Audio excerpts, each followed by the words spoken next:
এনসিপির ছাত্র সংগঠন গণতান্ত্রিক ছাত্র সংসদ বা বাকছাসের যুগ্ম আহ্বায়ক হিসেবে দায়িত্ব পালন করা জানে আলম অপু, যিনি গুলশানে সাবেক এক সংসদ সদস্যের বাসা থেকে ১ কোটি টাকা চাঁদাবাজির যে অভিযোগ, ৫ লাখ টাকা সাথে নিয়ে হাতে নাতে ধরার প্রেক্ষিতে সাইফুল্লাহ রিয়াদ নামক একজন চরিত্র যে গ্রেপ্তার হয়েছিল আপনাদের ভুলে যাওয়ার কথা না, সেই সাথে সিসিটিভির ফুটেজে যে কালো ব্যক্তির হাতে টাকাটা দেওয়া হচ্ছিল তার নাম জানে আলম অপু। জানে আলম অপুর সম্প্রতি গ্রেপ্তার হওয়ার আগে রেকর্ড করা একটি ভিডিও ফাঁস হয়েছে।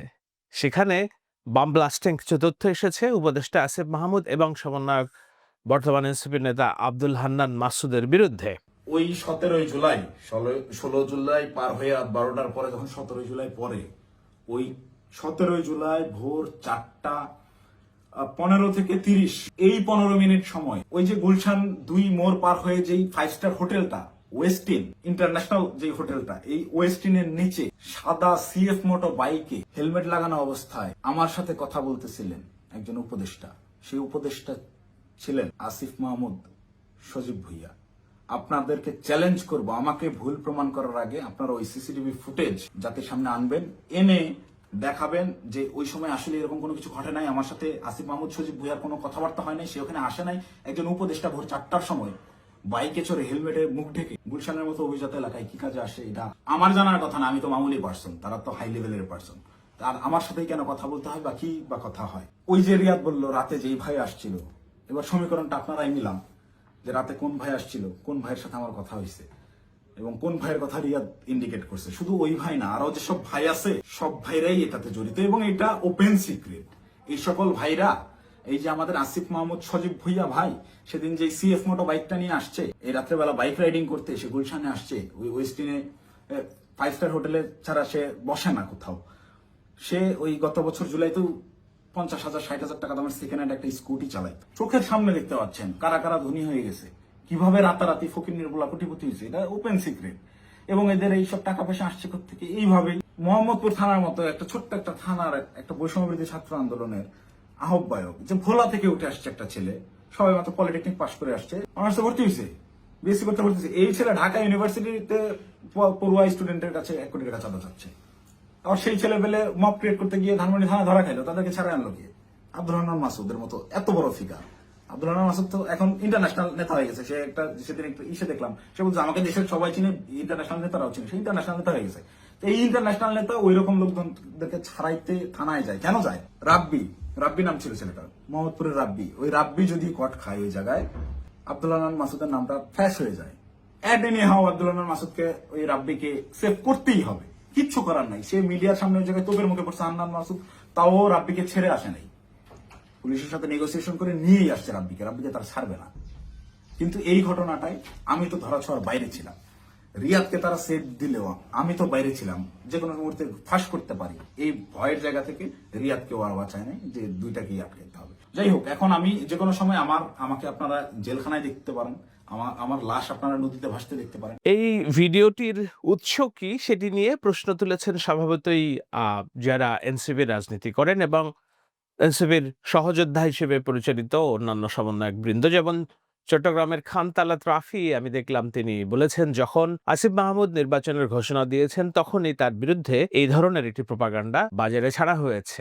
আব্দুল হান্নান মাসুদের একটি স্ট্যাটাস আমি পড়লাম, সেখানে লিখেছেন যে স্ক্রিপ্ট খুব দুর্বল যারা এই ভিডিও বানিয়েছেন কিংবা যারা এই তথ্য সামনে এনেছেন। এখন প্রশ্ন আসাটা স্বাভাবিক যে এই ভিডিও এখন কিভাবে কেন বাজারে আসলো? এটি কি উপদেষ্টা আসিফ মাহমুদ এবং এনসিপি রাজনীতিকে কোণঠাসা করার জন্য? বিশেষত খালেদ মুহিউদ্দিনের সাথে একটি আলোচনায় আসিফ মাহমুদ বলেছেন যে তিনি নির্বাচন করবেন এবং নির্বাচনের সময় নির্বাচনকালীন সরকার থেকে তিনি পদত্যাগ করবেন এবং অন্য সবাই পদত্যাগ করবেন যদি নির্বাচন করেন। এমনকি তিনি এটাও বলেছেন যে তিনি কুমিল্লা না ঢাকার কোনো আসন থেকে হয়তো তিনি লড়বেন। স্বাগত। আমি ওই সাক্ষাৎকার দেখেছি, খুবই সাবলীলভাবে তিনি উত্তর দিয়েছেন। কিছু কিছু জায়গায় আমার ভালোও লেগেছে এবং তিনি যে নির্বাচনকালীন সরকার থেকে পদত্যাগ করবেন এটিও একটি শুভ উদ্যোগ। এটি নিশ্চয়ই মোহাম্মদ ইউনূসের সাথে বিএনপির বোঝাপড়া যে মোহাম্মদ ইউনূস তাদেরকে আগে আশ্বস্ত করেছে, জন্য আসিফ মাহমুদ সজীব ভুইয়া এবং মাহফুজের পদত্যাগের দাবি থেকে বিএনপি এখন আর ওইভাবে সোচ্চার দেখা যাচ্ছে না। এগুলো সবই রাজনীতি। তো একজন রাজনীতি এবং বিশেষত জুলাইয়ের রোশনাই আসিফ মাহমুদ ভুঁইয়াকে প্রত্যক্ষভাবে দোষী সাব্যস্ত করার থেকে গোয়েন্দা সংস্থা কিংবা সরকারের অন্য গোপন বাহিনী কাজ করছে। অভিযোগ এনসিপির নেতৃবৃন্দ প্রকাশ্যেই এই অভিযোগটা করেছেন গত 2-3 দিনে। আমি নাসিরুদ্দিন পাটোয়ারির বক্তব্য দেখছিলাম, হাসনাত আবদুল্লাহর বক্তব্য দেখছিলাম। সেখানে স্পষ্টভাবে তারা ডিজিএফআই এবং গোয়েন্দা বাহিনীকে নিয়ে সক্রিয় হয়েছে। চট্টগ্রামের বৈঠকের পর কক্সবাজারে তারা যে অবকার্যাপনে গেলেন এবং সেখানে সংবাদ চাউর হলো তারা গোপনে মিটিং করতে গেলেন মার্কিন সাবেক রাষ্ট্রদূতের সাথে। সেই রাগ থেকে আমি ভেবেছিলাম যে তারা এই ডিজিএফআই এর বিরুদ্ধে গোস্বা করছে, গোয়েন্দা বাহিনীর বিরুদ্ধে গোস্বা করছে। কিন্তু আজকে যখন এই ভিডিও ফাঁস হলো তখন এটি বুঝে নেওয়ার যথেষ্ট কারণ আছে যে তারা বুঝে গেছে যে তাদের এই ধরনের আরো কর্মকাণ্ডের বিষয়ে দুর্নীতির তথ্য আছে, প্রমাণ আছে, যেগুলো একের পর এক সামনে আসবে এবং সেটা মোকাবেলা করার জন্য তারা যে এটার সাথে জড়িত নয় সে কথা জোর গলায় তারা বলতে পারছে না।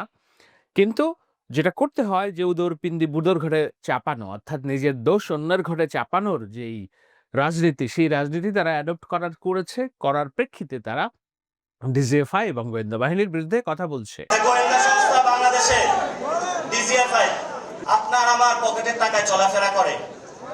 তারা কত টাকা খরচ করে কিন্তু বাংলাদেশের মানুষ জানতে পারবে না। তাদের কোনো কোথাও দায়িত্ববোধ নাই, অ্যাকাউন্টেবিলিটি নাই, ট্রান্সপারেন্সি নাই। তাদের একটাই কাজ, মানুষকে ভীতি প্রদর্শন করে যে কিছু বলবি আয়না করে নিয়ে আসবো।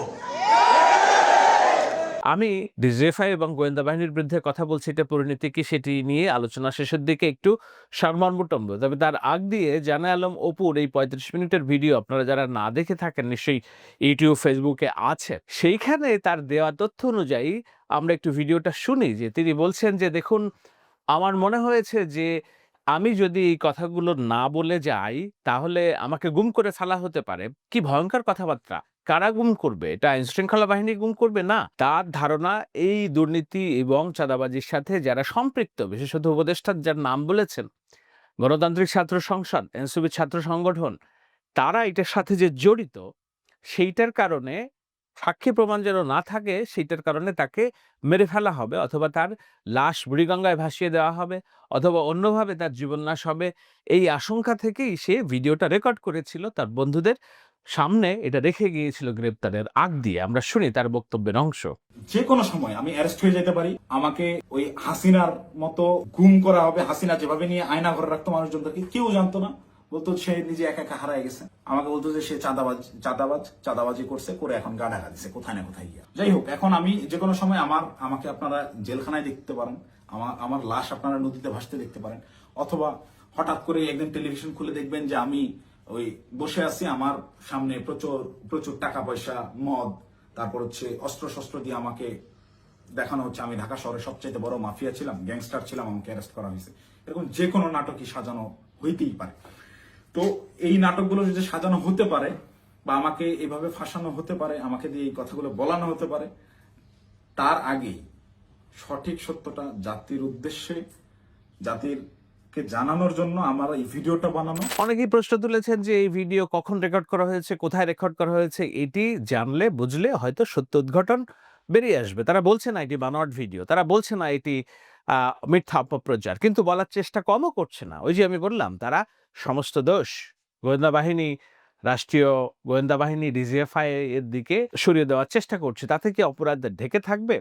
আমি যতদূর জানি, যখন রিয়াদ গ্রেপ্তার হয়, সুলাইমান বিন রিয়াদ, জুলাইয়ের 26 তারিখে, সেই সময়ই এই যে জানে আলম অপুর গ্রেপ্তারের একটা সংবাদও প্রচারিত হয়। ঠিক সেই দিন রাত্রে জানে আলম অপু তার ভেরিফাইড, তার নিজের ফেসবুক পেজে লিখেন যে আমি গ্রেপ্তার হইনি, আমি চাঁদাবাজিও করিনি, যেই ঘটনায় আমাকে জড়িয়ে কথা বলা হচ্ছে আমি এটার বিন্দু পরিমাণ জানি না, আমার সাথে এটার কোনো সম্পৃক্ততা নেই। আমি খুব শীঘ্রই ভিডিওর মাধ্যমে বিস্তারিত জানাবো। এবং তাকে যে বহিষ্কার করা হয়েছিল গণতান্ত্রিক ছাত্র সংসদ থেকে, তিনি বলছেন আমি মেনে নিচ্ছি শৃঙ্খলার স্বার্থে এবং এটার জন্য আমার কোনো অভিযোগ নেই, কিন্তু আমি এই ঘটনার সাথে জড়িত নেই।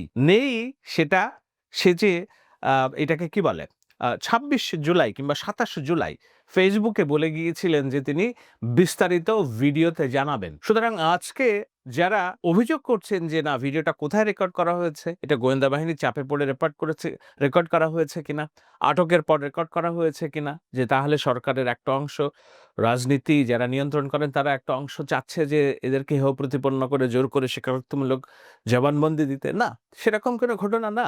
এই ভিডিওটি রেকর্ড করেছিল তার বন্ধু-বান্ধবদের সাথে এবং সেটা সে ঘোষণা দিয়ে জানিয়ে গিয়েছে তার ফেসবুক পেজে। আপনারা স্ক্রিনশট দেখতে পাচ্ছেন। এটা নিয়ে পত্রিকায় একাধিক সংবাদ আছে, লেখালেখিও আছে যে তিনি বলেছেন ঘোষণা এটা।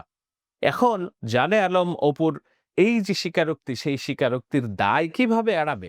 আসিফ মাহমুদের আমরা দেখেছি যে এর আগ দিয়ে সার্জিস এবং আসিফ, সাধারণত সার্জিস আলম বিএনপির বিপক্ষে যায়, অন্য রাজনৈতিক দলের বিপক্ষে যায়, এমন কোনো ঘটনার একেবারে বিন্দু পরিমাণ দেরি করেন না, সাথে সাথে একটা স্ট্যাটাস দিয়ে দেন এবং ওটা শেয়ার করে দেন। গাজীপুরের ঘটনায় যেটা হয়েছে, বিএনপিকে জড়িয়ে যেই মিথ্যা সংবাদ তিনি প্রচার করেছেন সেটির ব্যাখ্যা তিনি দিয়েছেন যে না আমি বিএনপিকে দোষারোপ করিনি, কিন্তু এটি নিয়ে যে বিএনপি মামলা করেছে সেই মামলার প্রেক্ষিতে এটা ভয় দেখানোর রীতি বোঝাই যাচ্ছে, ক্ষুব্ধ হয়েছে।